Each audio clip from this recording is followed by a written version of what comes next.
ஏன்டா இப்படி பண்ற? அவன் பண்ணா நானும் பண்ண. அவன் பண்ணானா நீ அதையே பண்ணணுமா? இப்ப என்ன பண்ண சொல்ற நீ? கோர்ட்டு கேஸ்னா யாரா போறது? நான் தான் போறேனே, கொண்டு போறது தப்பே இல்ல. லம்பே வேணாம்டா. வாடா. அவங்க திருது வாங்கிடுற. மறுபடியும் ஏதாவது பிரச்சனை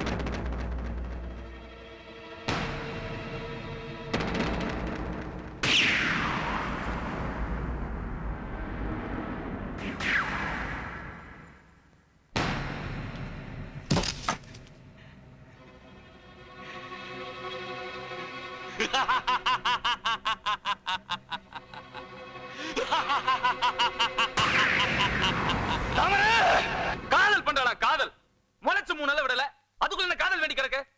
இத்தனை பேர் கேட்டு இருக்குன்னா பதில் பேசாம குத்து கல்மண்டி கொஞ்சம் சும்மா இருந்து சொல்லடா. அவளை அடிச்சு விட்டா எல்லாம் சரியா போமாடா. என்ன நீ அவளை தூக்கி வச்சு கொஞ்சம் சொல்றியா? நடந்து போச்சு. இப்ப என்ன பண்ண சொல்ற அவளை? ஏன்டா அதட்ட? உன் தங்கச்சி பண்ணது மட்டும் நியாயமா? என்னத்தான் நீ புரியாம பேசிட்டு இருக்க? யாரடா புரியாம பேசுறா? தப்புன்னு தெரியுதுல்ல. வெட்டணும்டா அவளை. இப்படியே எல்லாரும் வெட்டணும் குத்தணும் சொல்லி இருந்தா நம்ம மேல வெறுப்பு தான் வரும். அப்புறம் நம்ம சொல்றது எப்படி கேப்பா?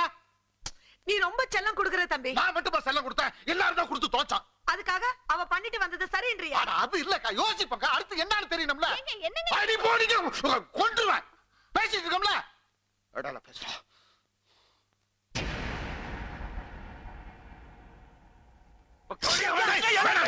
சொன்னா கேளா. விடுடா. விடுடா. என்ன பண்ண சொல்றேன்னா? வாடா. இவனை அடக்க முடியல. என்ன பண்ணு? பாருடா. அட சொல்லுங்கடா. வெளிய போனா 10 பேரை வெட்டி கொன்னு விட்டு வந்துருவானே.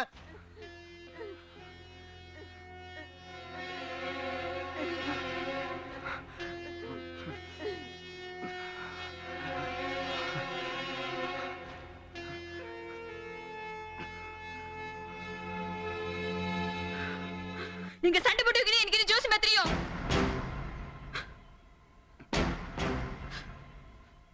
எனக்கு பிடிச்சிருந்தது, ஆசைப்பட்டேன். இப்போ உங்களுக்கு ஆகாதுன்னு பிடிச்சனா எப்படி? டேய், என்னடி பேசுற? தனலட்சுமி, சரி தம்பி, இவன் நம்ம வழிக்கு வரமாட்டா. பேசாம திருவிழா முடிஞ்ச உடனே எவனையாவது ஒருத்தனை பார்த்து இவளை கட்டி வச்சிட வேண்டியதான். இல்லைன்னா நம்ம மான மரியாதை எல்லாம் போயிரும் ஐயா. பெத்தவங்களோட அழுகையும் கூட பிறந்தவங்களோட துடிப்பும் என் தங்கச்சியை மாத்திரும்னு நம்பி மாப்பிள்ளை பார்த்து சம்பந்தமும் பேசியாச்சு. திருவிழாவும் வந்துச்சு. இதுக்கிடையில என் தங்கச்சி நடவடிக்கையில எந்த சந்தேகமும் வரல. ஆனா விதி மறுபடியும் விளையாட ஆரம்பிச்சிச்சு.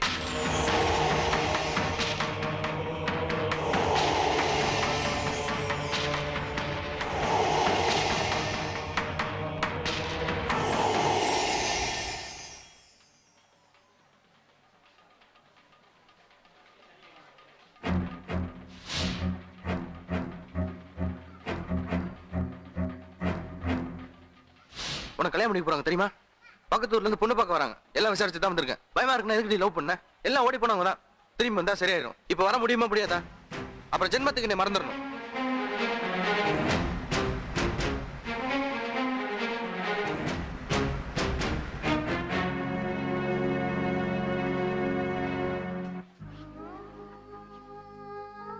பிறந்ததிலிருந்து இது வரைக்கும் தப்பு எதுவும் பண்ணதில்லை, யாரையும் கெடுத்து வாழ்ந்ததில்லை, தர்மத்துக்கு புறம்பா நடந்ததில்லை. தலை நிமிர்ந்து நடந்த குடும்பம். என் தங்கச்சி பண்ணிட்டு போன அந்த விஷயத்தால தலை குனிஞ்சு நினைச்சு இழந்த கௌரவம் எங்களுக்கு திரும்ப கிடைக்கும்னு தோணலை. எல்லாருமே செத்து போற நிலைமையில இருந்தோம். இது எதுவுமே தெரியாம மடியில தூங்கிக்கிட்டு இருந்த அந்த குழந்தைங்களை எப்படி சாகடிக்க முடியும்? தடுமாறி என்ன செய்யறதுன்னே தெரியாம வெளியில வந்து யார் முகத்தையும் பார்க்க முடியாம இருட்டின வீட்டுக்குள்ளேயே உட்கார்ந்துருந்தோம்.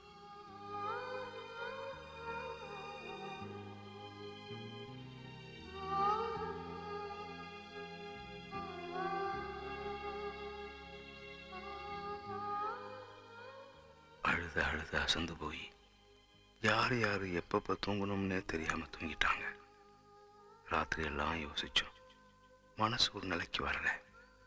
தொண்டை வறண்டு தாகம் எடுத்தப்பதான் எனக்கு எங்க வீடே மயான மாதிரி இருக்கிறது தெரிஞ்சிச்சு. மனசு படபடன்னு அடிச்சு பயம் வர ஆரம்பிச்சிருச்சு.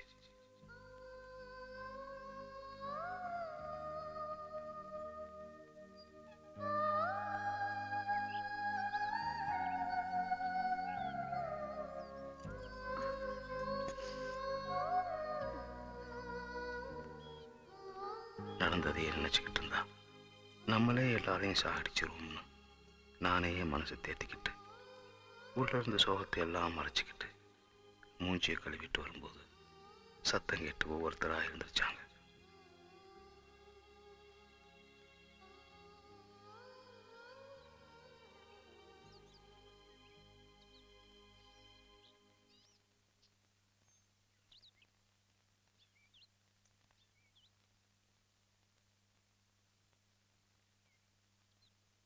அத்தா அத்தா அத்தா அத்தா அத்தா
அண்ணா என்ன கொல்லுடா, என்ன கொல்லு, என்ன கொல்லுடா, உன் கையால என்ன கொல்லு, கொல்லுடா, என்ன கொல்லு, என்ன கொல்லுடா, கொல்லு, கொல்லு, கொல்லு,